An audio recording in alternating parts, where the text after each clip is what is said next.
മുഖ്യമന്ത്രി പിണറായി വിജയനും സംസ്ഥാന സർക്കാരിനും CPM-നും ചോദ്യങ്ങൾ ഒഴിയുന്നേയില്ല. മുഖ്യമന്ത്രിയുടെ ഗൺമാനെയും സുരക്ഷാ ഉദ്യോഗസ്ഥനെയും ഒരു വശത്ത് ചോദ്യം ചെയ്യാൻ പോവുകയാണ്. മറുവശത്ത് CPM-ന് തീരാ നാണക്കേടായി മാറിയ കരുവന്നൂർ കേസ്. ആ കേസിൽ നിന്നും തടിയൂരാൻ സ്വന്തം കമ്പനി പാപ്പരാക്കാൻ തട്ടിപ്പുകാർ ശ്രമിച്ചെന്നുള്ള ED റിപ്പോർട്ട്. രണ്ടും കേരളത്തിലെ മാധ്യമങ്ങളും സോഷ്യൽ മീഡിയയും സജീവ ചർച്ചയാക്കിയിരിക്കുകയാണ്. നവകേരള യാത്രയ്ക്കിടെ ആലപ്പുഴയിൽ യൂത്ത് കോൺഗ്രസ് പ്രവർത്തകരെ മർദ്ദിച്ച കേസിൽ പ്രതികളായ മുഖ്യമന്ത്രിയുടെ ഗൺമാനും സുരക്ഷാ ഉദ്യോഗസ്ഥനും ചോദ്യം ചെയ്യൽ. ഗൺമാൻ അനിൽകുമാറും സുരക്ഷാ ഉദ്യോഗസ്ഥൻ സന്ദീപും ആലപ്പുഴ സൗത്ത് പോലീസ് സ്റ്റേഷനിൽ ചോദ്യം ചെയ്യലിന് എത്തുമ്പോൾ ചോദ്യങ്ങൾ നിരവധിയാണ്. പലതവണ ചോദ്യം ചെയ്യലിന് ഹാജരാകാൻ ആവശ്യപ്പെട്ടിട്ടും എത്താത്തതിനാൽ പ്രത്യേക ദൂതൻ വശം നേരിട്ട് ഇവർക്കും സമൻസ് എത്തിക്കുകയായിരുന്നു. ഇത് CPM-ന് വലിയ ചോദ്യമായി മാറിയിരിക്കുകയാണ്. പ്രത്യേകിച്ചും പ്രതിപക്ഷം അതിശക്തമായി തന്നെ മുഖ്യമന്ത്രിക്ക് നേരെ ഈ വിഷയത്തിൽ നിലപാട് പലപ്പോഴായി വ്യക്തമാക്കിയതാണ്.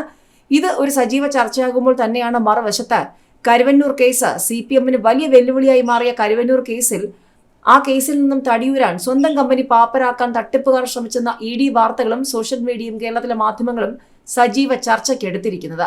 കരുവന്നൂർ കേസിൽ നിന്നും തടിയൂരാൻ സ്വന്തം കമ്പനി പാപ്പരാക്കാൻ തട്ടിപ്പുകാർ ശ്രമിച്ചെന്ന ED റിപ്പോർട്ട് ചർച്ചയായതിനു പിന്നാലെയാണ് ഈ ചോദ്യങ്ങൾ.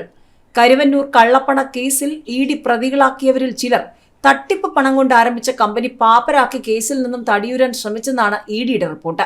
ബാങ്കിൽ ഏതാണ്ട് 12 കോടിയുടെ തട്ടിപ്പ് നടത്തിയെന്ന് ആരോപിക്കപ്പെടുന്ന 14-ാം പ്രതി CM രാജീവൻ, 32-ാം പ്രതി KA അനിരുദ്ധൻ, 31-ാം പ്രതി PP സതീഷ് എന്നിവരും മറ്റു 3 പേരും കൂടി തൊട്ടിപ്പാളിൽ ഗുഡ്വിൻ പാക്പിറ്റ് പ്രൈവറ്റ് ലിമിറ്റഡ് എന്ന കമ്പനിയാണ് ആരംഭിച്ചത്. ഇത് നഷ്ടത്തിലാണെന്നും പൂട്ടാൻ പോവുകയാണെന്ന് കാണിച്ച് പ്രചാരണം നടത്തിയെന്ന് ED കോടതിയിൽ സമർപ്പിച്ച റിപ്പോർട്ടിൽ പറയുന്നു. കരുവന്നൂർ കള്ളപ്പണ കേസ് ശക്തമായപ്പോൾ തങ്ങളെ പാപ്പരായി പ്രഖ്യാപിക്കണമെന്നാവശ്യപ്പെട്ട് കമ്പനിയുടെ ഡയറക്ടർമാരായ 6 പേരും ചേർന്ന് അപേക്ഷ നൽകി. ഡയറക്ടർമാരായ KA Anirudhan, Murali Narayanan, C Rajeevan, PP Satheesh, Santhosh Kumar, Suresh Babu എന്നിവരാണ് കൊച്ചിയിലെ നാഷണൽ കമ്പനി ട്രിബ്യൂണലിൽ 2021 ജനുവരി 11-ന് അപേക്ഷ നൽകിയത്. കരുവന്നൂർ തട്ടിപ്പിൽ പോലീസ് അന്വേഷണം ആരംഭിക്കുന്നതിന് തൊട്ട് മുൻപാണിത്. കമ്പനിയിൽ KA Anirudhan 82 ലക്ഷത്തോളവും, Murali Narayanan 64 ലക്ഷത്തോളവും, C Rajeevan 1.5 കോടിയോളവും, PP Satheesh 77 ലക്ഷത്തോളവും, Santhosh Kumar 15 ലക്ഷത്തോളവും, Suresh Babu 25 ലക്ഷത്തോളവും എന്നിങ്ങനെ പണം ഇറക്കിയിട്ടുണ്ടെന്നാണ് പാപ്പർ അപേക്ഷയിൽ കാണിച്ചത്.